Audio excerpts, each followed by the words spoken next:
Assalamualaikum warahmatullahi wabarakatuh. Perkenalkan, nama saya Yodi Rizaldi dengan nomor BP 181011520136. Saya adalah mahasiswa dari kampus UPI PTK Padang, jurusan Teknik Informatika. Video ini dibuat untuk memenuhi tugas dari mata kuliah Kompleksitas dan Strategi Algoritma. Kita langsung masuk ke pembahasan, yaitu kompleksitas dan strategi algoritma. Kompleksitas algoritma merupakan kebutuhan space atau ruang dan waktu tempuh yang digunakan oleh banyaknya statement, jenis statement, banyak operasi aritmatik dan logika, serta prosedur dan fungsi call. Strategi algoritma adalah kumpulan metode yang digunakan untuk memecahkan suatu masalah demi mencapai tujuan tertentu. Kompleksitas tersebut terbagi atas dua jenis. Yang pertama yaitu kompleksitas waktu. Kompleksitas waktu yang disimbolkan dengan time atau T dalam kurung N diukur dari jumlah tahapan komputasi yang dibutuhkan untuk menjalankan algoritma sebagai fungsi dari ukuran masukan N atau masukan keberapa. Kompleksitas waktu terdiri dari tiga macam, yaitu yang pertama Tmax, kompleksitas waktu untuk kasus terburuk. Kedua Tmin, kompleksitas waktu untuk kasus terbaik. Ketiga Taverage, yaitu kompleksitas waktu untuk kasus rata-rata. Jenis kompleksitas yang kedua yaitu kompleksitas ruang. Diukur dari memori yang digunakan atau space memori yang digunakan oleh struktur data yang terdapat di dalam algoritma sebagai fungsi dari ukuran masukan ke N. Dengan menggunakan besaran kompleksitas waktu atau ruang algoritma, kita dapat menentukan laju peningkatan waktu atau ruang yang diperlukan algoritma dengan meningkatnya ukuran masukan ke N. Ukuran masukan ke N maksudnya yaitu jumlah data yang diproses oleh sebuah algoritma.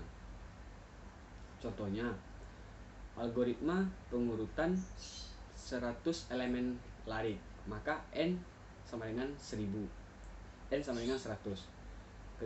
Contoh kedua, algoritma TSP pada sebuah graf lengkap dengan 100 simpul, maka N-nya adalah 100.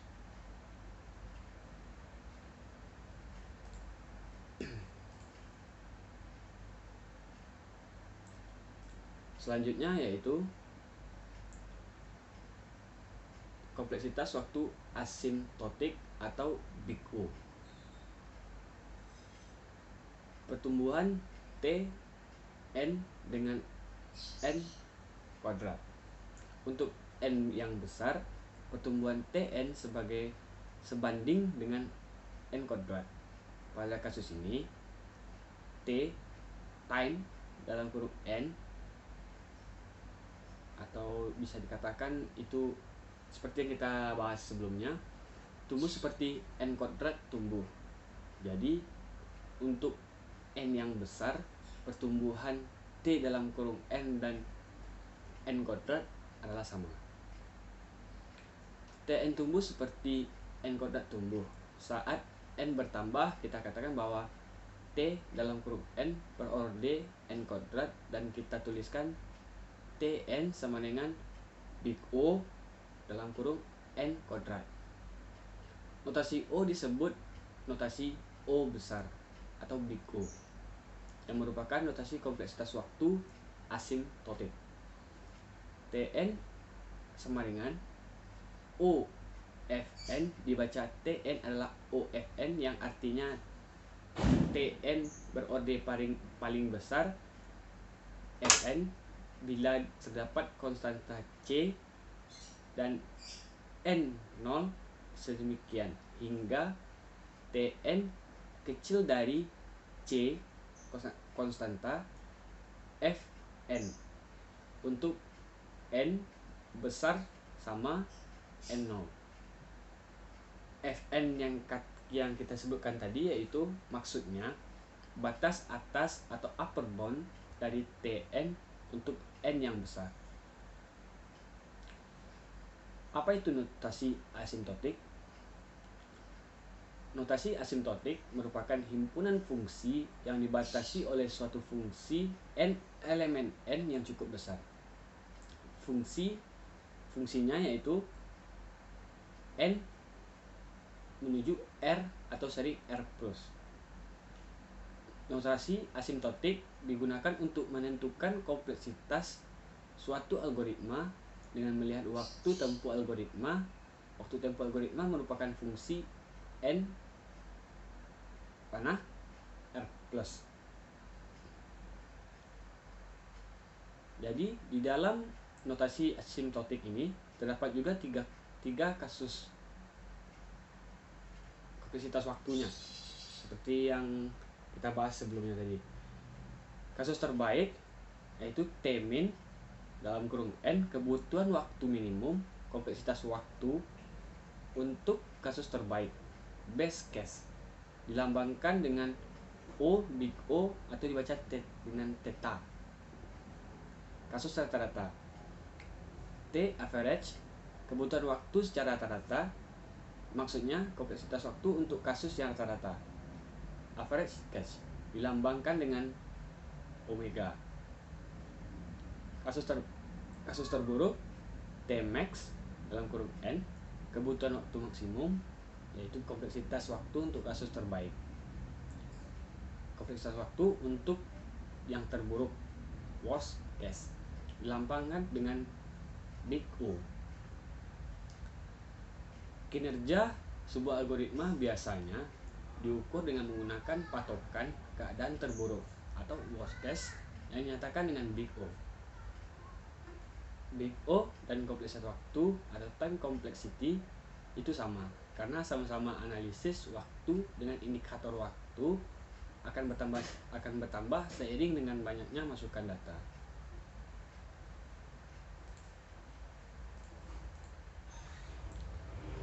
Mengelompokkan algoritma berdasarkan notasi O besar. O dalam kurung log n, kompleksitas waktu algoritmik, berarti laju pertumbuhan waktunya berjalan lebih lambat daripada pertumbuhan n. O dalam kurung n, algoritma yang waktu pelaksanaannya lancar atau lanjar itu linear, umumnya terdapat pada kasus yang setiap elemen masukannya dikenai proses yang sama. Yang ketiga, O log O dalam kurung n log n, waktu pelaksanaan yang n log n terdapat pada algoritma yang memecahkan persoalan menjadi beberapa persoalan yang lebih kecil, menyelesaikan tiap persoalan secara independen dan menggabungkan solusi masing-masing persoalan. Keempat yaitu big O dalam kurung n kuadrat, algoritma yang waktu pelaksanaannya kuadratik, hanya praktis digunakan untuk persoalan yang berukuran kecil.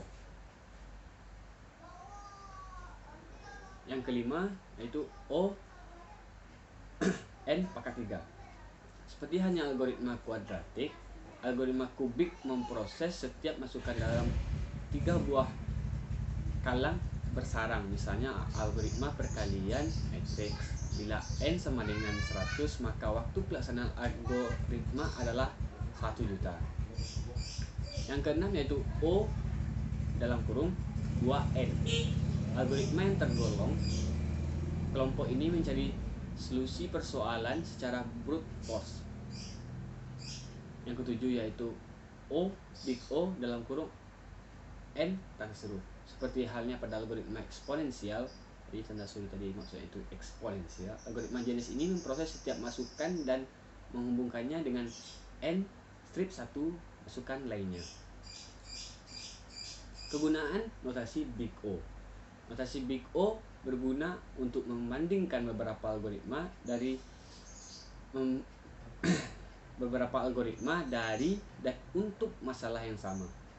Contoh, masalah pengurutan memiliki banyak algoritma penyelesaian. Selection sort, insertion sort, T dalam kurung N sama dengan O dalam kurung N kuadrat. Quick sort yaitu T N dalam sama dengan big O dalam kurung N log N, karena N log N kecil dari N kuadrat. Untuk N yang besar, maka algoritma quick sort lebih cepat atau lebih baik atau lebih efisien daripada algoritma selection sort dan insertion sort. Untuk materi kompleksitas sebenarnya itu ada banyak, yaitu seperti brute force dan lain-lainnya. Namun saya hanya bisa menjelaskan pada bagian ini. Jadi saya meminta maaf atas ketidaklengkapan materi kompleksitas dan strategi algoritmik. Sekian dan terima kasih. Assalamualaikum warahmatullahi wabarakatuh.